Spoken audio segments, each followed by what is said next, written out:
প্রবাসে মুরগি পালা হইতেছে আর কি।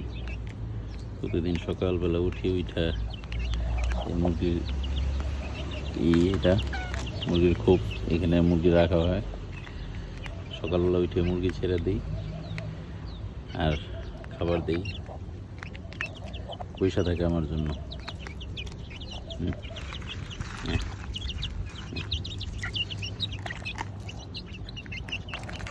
ভাত দিছি, ভাত খেতেছি।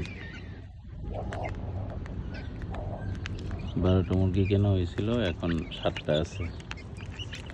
5টার মধ্যে 2টা মারা গেছে, একটা মুরগি বিড়াল নিয়ে গেছে। এই অবস্থা। এত সময় ছোট হয় নাই, মানে খাওয়ার সময় ওই যে পায়ের চিপাতে ঢুকে গেছে।